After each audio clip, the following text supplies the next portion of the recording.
we wanted to go back and talk a little bit more about the days of live television in New York. If you could just give us a little bit of your personal timeline in terms of what you were doing and where you were living when you were working on live primetime television. Well, for a year, I was living in New York City. And then I met my husband, and this was like 1950, I think. Can't remember, 51. And we were, but I was writing nighttime, both while I lived here in New York, and then after I was married, living for 1 year in Philadelphia, and then 2 years in Syracuse, New York. And during that whole time, I was writing the nighttime shows and commuting to New York for strip conferences. Mm-hmm. And I was writing, as we said, Robert Montgomery Presents and Hallmark Hall of Fame and Studio One. And something called Hazel, My True Story, sponsored by Hazel Bishop Lipstick. I bet that's a forgettable one probably, but I got all the lipstick I needed free from them. And does that cover it, or is Well, if you could tell us a little bit about the kind of things you were writing, what was original, and what if you were doing adaptations. Yeah, mostly I was doing adaptations of books because, first of all, I could do that was a little quicker to do and easier, of course, in a way. But also, I was so interested in writing and loved reading, so that to be able to do books, to study the real masters. Appointment in Samara by John O'Hara, which I thought was such a fabulous book, and then when I read it 5 times before starting to adapt it for a television show, I somehow sort of, I think I learned a little bit about how the masters did it, not that I could copy it exactly, but I learned a lot, and it was just a fascinating thing. And Sinclair Lewis's Main Street and Babbitt were fascinating things to do, and so working with different people. We talked about Fred Coe. Now, Fred Coe was a genius. There's no question about it. I mean, apart from other people, not that Fletcher Markle, Robert Montgomery, and David Susskind weren't very talented people, but Fred did have this very, very special talent for reaching into writers and pulling out, giving them this courage and conviction and determination and strength to follow their dream, and in the sense of nurturing their idea. Let's take, I mean, I wasn't there, of course, when Paddy Chayefsky was writing Marty, but to, if he came in and said, I want to do a story about an ugly guy and an ugly girl, I don't think too many people would say, yay! But Fred Coe knew there was something there. I mean, or he had the faith in a Paddy Chayefsky. And of course, actually, Fred didn't do too much after it was live television. And I wonder if, because in that, when Hollywood took over and things went to film, and there became so many people involved in the process, I wonder if something wasn't lost that was crucial to Fred's type of genius, that one-to-one working and nurturing that he was able to do. How did it feel to see your own work produced live? Was there just an incredible excitement to that? You here for the production? How did it feel to watch it when you were not in New York? Oh, well, yes, and I would go often for a first dry run, rehearsal, and then change things that needed to be changed in the dialogue. But I was living out of New York for most of the time, and it was very exciting, of course. And also, and I was an avid reader of all book reviews, because I would find things that could be good adaptations. That's how I found Mes Rose Really the Blues, in which we starred Jackie Cooper, and a book called the Kendalls, which was on Robert Montgomery, starring Boris Karloff in a very sympathetic role, and also a book called Little Boy Lost, and it was by a doctor who in the Second World War in, I think, Romania, had found this little boy whose family was all gone. It was the story of that, and it was just wonderful to do those things and to see them come alive in a process that there's nothing like it today. There really isn't. I'd like to talk a little bit about how you made the switch back to daytime television, your first show, Search for Tomorrow. If you could tell me a little bit about that was prior. No, I had done that during this live thing for television, and in the first year of my marriage, and again, and that was. It was a very short. I only worked 13 weeks on that, and it wasn't for me. There was just a lot of reasons. There's no point in going into it, but it was just not a happy situation. And so I went back to work for Erna. Mm-hmm. And Erna was in California then? No, she only stayed in California about a year, and then see. she came back to New York. I mean, to Chicago. And by this time, I was living in Syracuse, New York, with my husband, who had been transferred there, and we had one child. I was pregnant with the second, and I remember I was going in for a meeting with Robert Montgomery. And I remember I had a great coat, it was winter, and then a big scarf, and I looked at myself and I thought, no one would know I'm pregnant. And when I started to get on the plane, the stewardess said, Mrs. Nixon, how pregnant are you? Because if it's 8 months, we can't let you on the plane. And so then I decided, well, then Erna called about the same time, and I thought, maybe I should give up the nighttime and writing and go back to daytime, which I did. And of course, nighttime lasted a very short time. The live television, the so-called golden age, was gobbled up by Hollywood. Mm-hmm. I guess Erna needed you because she was starting Guiding Light. Oh, Guiding Light was... Guiding Light. Yes, she had started it. That's right. Uh-huh. And it was the first soap that went from radio to television. And in fact... and this was in 1952. I think it was later than that. Well, wait a minute, 53, I think. Mm-hmm. Yeah, I think it was because I think I was pregnant with my second child. Wait a minute, wait a minute. Kathy was born in 50. Well, early 50s, okay. And so I had to write the script. It was not a simulcast.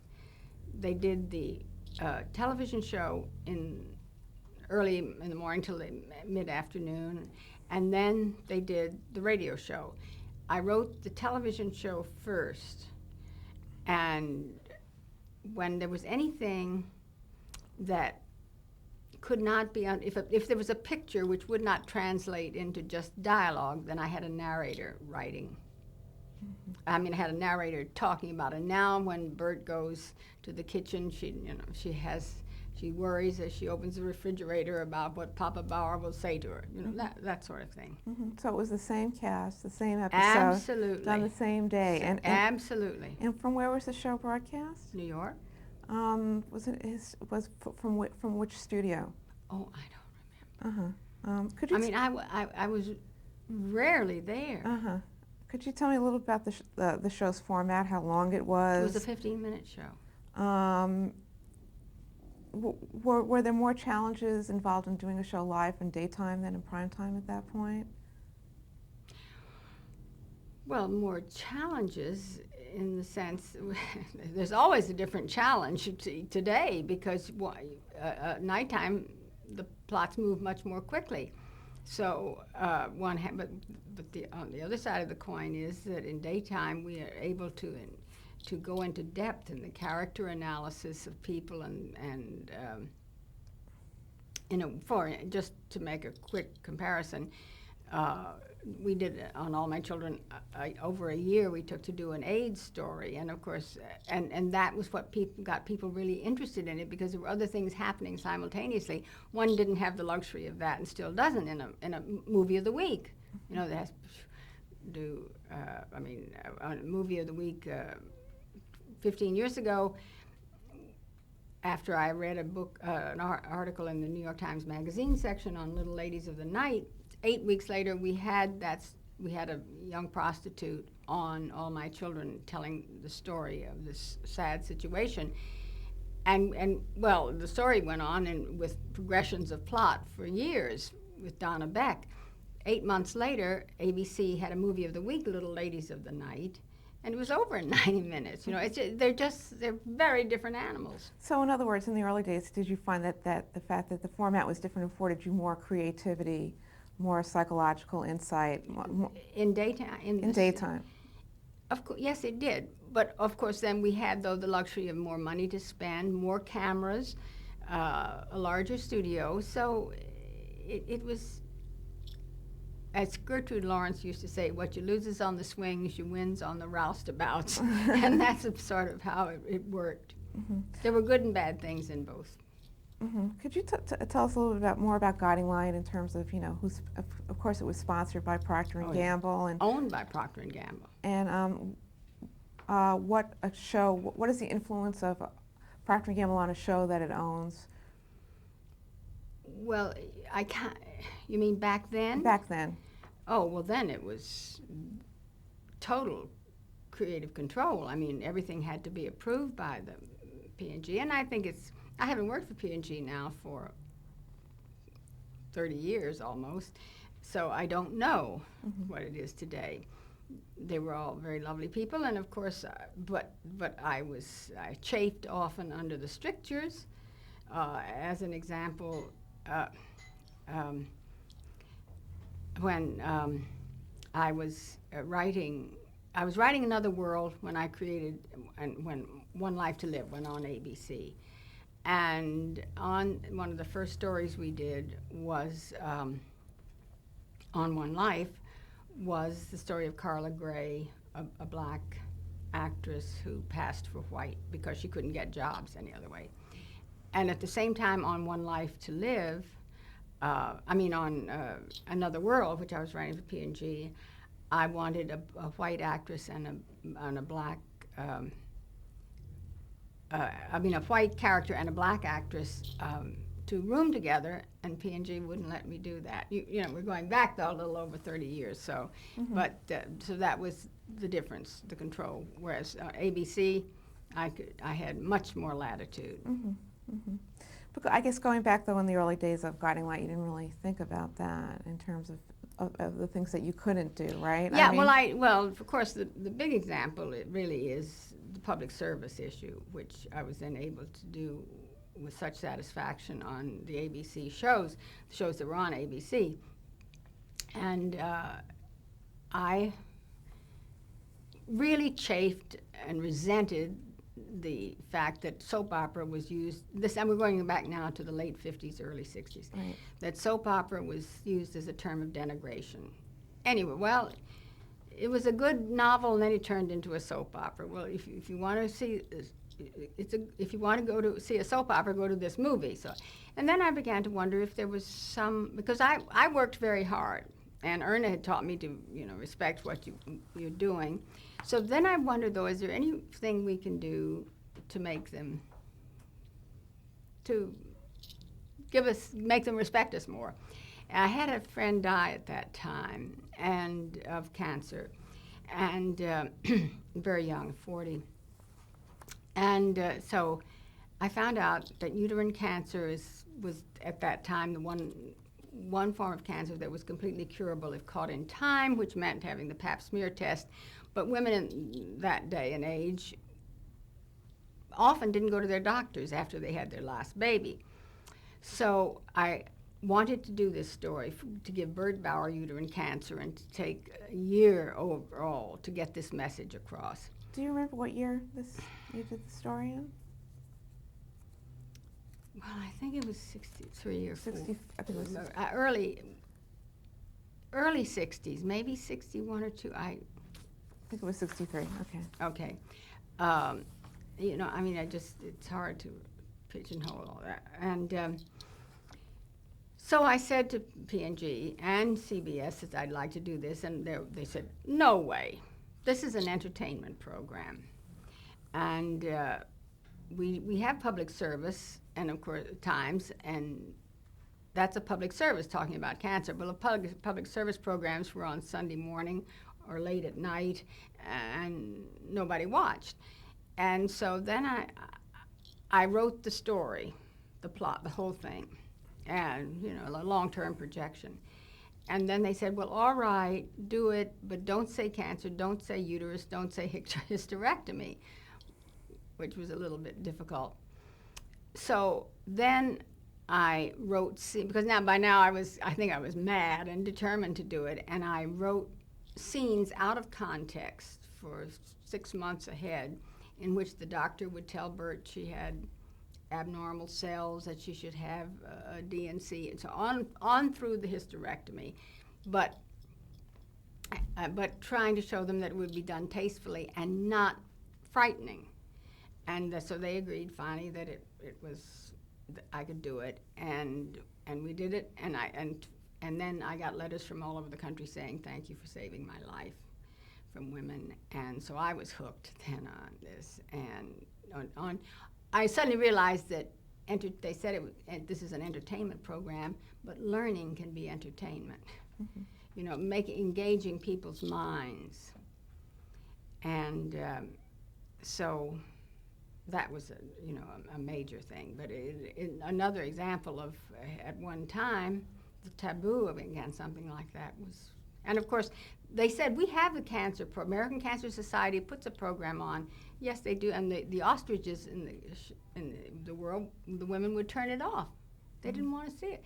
But if they were hooked on something that was happening in the life of Bert Bauer, while at the same time she was having uterine cancer, but that wasn't the big thing. That was put in as a side, an issue. It was much more palatable. And now I think, everyone does a lot of public service, socially aware, consciousness-raising issues. Did you think that was a big risk at the time to do the story? I mean, it must have taken a lot of courage and to I didn't think it would be a risk. They thought so. Uh-huh. No, because I felt they were underestimating women's intelligence. Mm-hmm. Which indeed I think they were. Mm-hmm. And also you've talked in the past about the fact that that daytime television is kind of a forum, that there are great numbers of people out there, and that had not really been estimated before. Mm-hmm. In terms of who was out there and whether or not they would listen to something that was very seriously done. Mm-hmm. Well, if anything, I think you asked me earlier about if as a woman I had any problems, in the early days of working, and I think this was the problem, the underestimation of the viewers, which were at that time mostly women. That isn't so today, because we have the videotape and men watching, it's all so different now. But certainly I think that Guiding Light doing the pap smear test story of uterine cancer proved, and then we went on to prove it over and over again, that people, particularly women, are interested in learning as they're entertained. Mm-hmm. Did Erna agree with you on doing these social stories? I think so. Well, I mean, I think Erna in her day did them too. I remember her talking. It was, I think I do remember listening to one or two of the episodes. There was a character years ago on Guiding Light in the early days named Rose Kransky, who had a child out of wedlock, which was pretty, and if you're talking about the early 40s, that's really amazing thing. And Erna did that, but again, she would have been up against the same strictures I was. Mm-hmm. Just a couple more questions about Guiding Light. How long were you on the show, and how long were you the head writer? One full 7-year term, because in those days, that's what the contract was, 7 years with no out. And then I went into the second phase, a new contract, but then took over Another World for Procter & Gamble. Mm-hmm. And it was ready to be canceled, and it became very, very successful. And so that's sort of how I got my track record, really, because Guiding Light had always been successful. Mm-hmm. And then ABC wanted me to do something for them. Sure. Just one more question about Guiding Light. I mean, it's kind of looked on right now as an American institution. Right. Why do you think it's so American? What do you think there is about that show that so Isn't it reflects? looked on an institution because it's been on 60 years? I mean, well, the fact that it's Americana in a way. well, but I think all the shows are. But it's just it's been Americana a lot longer. I see. Okay. Okay, I'd like to talk a little bit about As the World Turns, which was your next show. In 1956, you collaborated with Erna to create As the World Turns. Mm-hmm. Could you describe how the collaboration came about and how that show came about? Well, it came about purely because of Erna. Heaven knows, and it was most generous of her to include me. And I mean, I would have done it, worked with her with having no ownership, because certainly it was her name that had. That's the show that, well, she was trying to prove then that a half-hour show could be good. So, because again, P&G said, no, 15 minutes is all it can be. And so she again paid for a kinescope pilot to show what a half-hour show would look like. And as I said, it was her name, her reputation, not mine, and that was just another example of how very kind she was and generous. Mm-hmm. She was such a trailblazer and very courageous. Oh, absolutely. Oh, yes. Did you find you had to model yourself after her in that kind of a regard in order to succeed in television? No, I don't model myself. Well, I'm saying is that she was aggressive in terms of making those kinescopes, that kind of thing. Yeah, well, I don't think. Well, Erna and I were very, very different people, and she was not married. I was, and I mean, people come from different backgrounds and different situations in life. I'm an only child. Erna was the youngest of 11 children of a very poor Jewish family who lived in a cold water flat. And she had a much older sister named Sadie, whom I never knew, who was dead before I met Erna. But Sadie was like her mother. And Erna told me that while Sadie was alive, Erna was terrified of Sadie and slept on a fold-away couch in the living room of their home when she was writing 3 shows. So Erna had to be aggressive like that in a way I didn't have to be. I think Erna opened doors for me. I couldn't have done what Erna did in her early days, and I today couldn't do it because there's so much competition. So we are also products of our environment, our early heritage, and our time on this planet.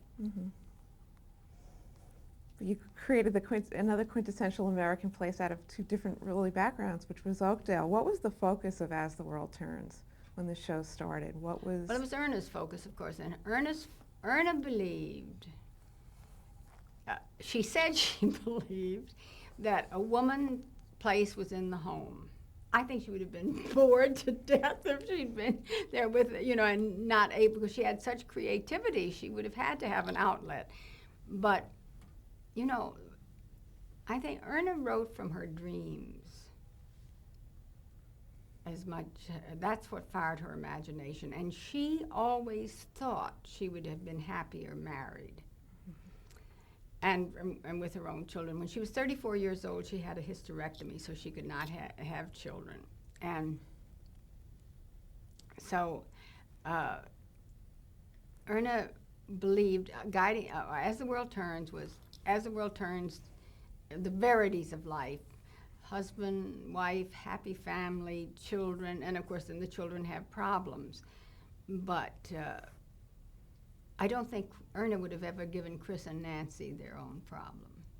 That was, and so it was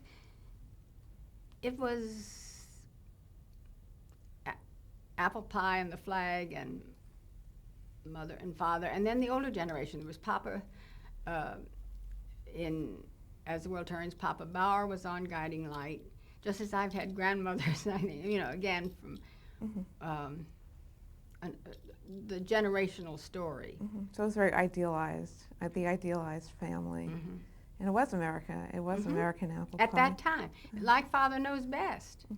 You know, it was very much, now it's changed today. In terms of technical things that were done on As the World Turns, there were some new things done on the show, reaction shots, long holds, fade outs. Do you remember? I don't, you're sure those were the, I mean, you understand, I was working at home. I was not in the studio. I really can't talk too much about the technical things, but it was still live, so it was nothing innovative compared to what could happen after we were on tape. Could you tell me a little bit about the director of the show, Ted Corday? Yes, and he also was part, Erna gave him co-creator along with me of As the World Turns. And he was a very talented man, married to Betty Corday.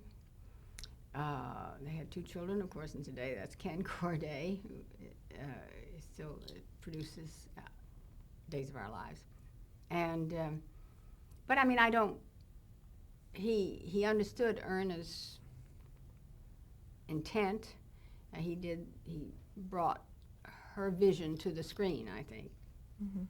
Well, how is it harder to do a 30-minute show than a 15-minute show? Or was it easier to do I think it is. Was it easier to do a 30-minute show than a 15-minute show? Well, I think it was easier because 15 minutes was really only, what, 11 and a half or something? And we were just able to explore more, go into depth, do more stories, more plots, just as when we went to an hour, we had to do yet more plots and use more characters, because when it's live or television, live or on tape, one can't work the actors as often. So one has to have more plots, more stories going. When As the World Turns first came on the air, how long did you think it would last? Well, because it was Erna's, I thought it would last a long time. When it became mine, when all my children, or One Life went on, I didn't have nearly the same confidence. I had great confidence in Erna. Sure, but As the World Turns was #1 for many, many years and a huge success. It was #1 probably longer than any other soap was #1. And it had the time period. There was nothing else at 1 o'clock. Oh, was that one of the keys to its success? I would think so. Wouldn't you? I mean, that was the infancy of television, relatively, of daytime.